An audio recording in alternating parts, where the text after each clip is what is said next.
ആറന്മുളയിൽ പുതിയ പദ്ധതിക്കായി നീക്കം നടത്തുന്ന KGS ഗ്രൂപ്പിനെതിരെ തുറന്നടിച്ച് ആറന്മുള വിമാനത്താവള വിരുദ്ധ സമരത്തിന് നേതൃത്വം നൽകിയ കുമ്മനം രാജശേഖരൻ മിച്ചഭൂമിയായി പ്രഖ്യാപിച്ച പ്രദേശമാണ് ആറന്മുളയിലേത്. ഇവിടുത്തെ പൈതൃക ഭൂമിയെ റിയൽ എസ്റ്റേറ്റിന് തീറെഴുതാനുള്ള ശ്രമമാണ് നടക്കുന്നതെന്നും കുമ്മനം രാജശേഖരൻ കുറ്റപ്പെടുത്തി. ജനം ടിവിയോട് ടെലിഫോണിൽ പ്രതികരിക്കുകയായിരുന്നു അദ്ദേഹം.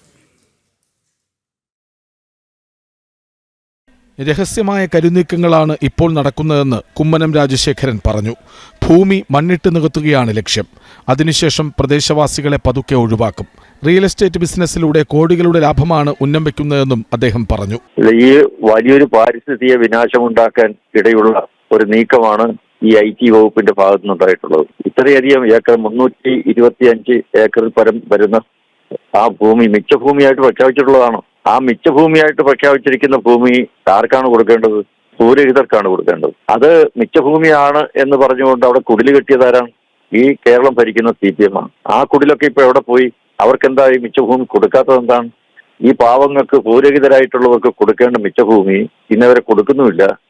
അതേസമയം അത് അവർക്ക് കൃഷി ചെയ്യാൻ കൊടുത്താൽ അവർ കൃഷി ചെയ്തോളും. അവിടെ നടക്കേണ്ടത് കൃഷിയാണ്. മിച്ചഭൂമിയായി പ്രഖ്യാപിച്ച പ്രദേശത്താണ് പുതിയ പദ്ധതിയുമായി IT വകുപ്പും KGS ഗ്രൂപ്പും രംഗത്തെത്തുന്നത്. പൈതൃക ഭൂമിയാണ് ആറന്മുളയിലേത്. അവിടുത്തെ ജനങ്ങൾ ഒറ്റക്കെട്ടായി ഇത്തരം പദ്ധതികൾക്കെതിരെ രംഗത്തുവരും. മിച്ചഭൂമിയായി പ്രഖ്യാപിക്കുന്നതിൽ പോലും കള്ളത്തരം നടന്നുവെന്നും കുമ്മനം രാജശേഖരൻ ആരോപിക്കുന്നു. ഇത് മിച്ചഭൂമിയാണ് എന്ന് പ്രഖ്യാപിച്ച ഓർഡർ, ലാൻഡ് ബോർഡിന്റെ ഓർഡർ അവിടുത്തെ വില്ലേജ് ഓഫീസർക്ക് കിട്ടാൻ 1 മാസം 10 ദിവസം എടുക്കും. അതെന്താണ്? അത്രയും സമയത്തിനിടയിൽ ഈ സ്ഥല ഉടമസ്ഥർ കമ്പനി പോയി ഹൈക്കോടതി പോയി സ്റ്റേ ഓർഡറും വാങ്ങി. ഇതിൻ്റെ അകത്തൊക്കെ ഒട്ടേറെ കള്ളക്കളികൾ നടക്കുന്നുണ്ട്.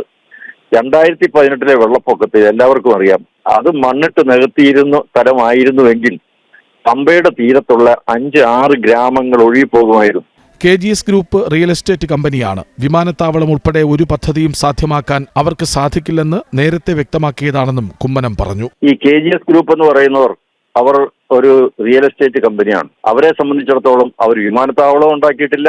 ഇന്നേ വരെ ഒരു IT പാർക്കോ IT കമ്പനികളോ ഒന്നും നടത്തി പരിചയമുള്ളവരും അല്ല. ഇവർക്ക് യാതൊരുവിധ ട്രാക്ക് റെക്കോർഡുകളുമില്ല. പക്ഷേ അവർക്ക് ഇതുപോലുള്ള സ്ഥലങ്ങളെടുത്ത് ഇതൊക്കെ ഒരു റിയൽ എസ്റ്റേറ്റ് ബിസിനസ് നടത്താൻ വേണ്ടിയാണെന്ന് ഈ യുക്തിഭദ്രമായി വിഷയങ്ങളെ വിശകലനം ചെയ്യുന്നവർക്ക് വളരെ നന്നായിട്ടറിയാം.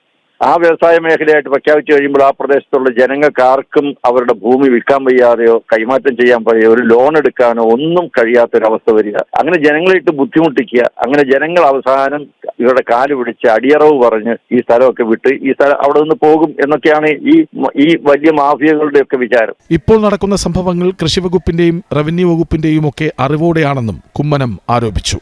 ന്യൂസ് ഡെസ്ക് ജനം.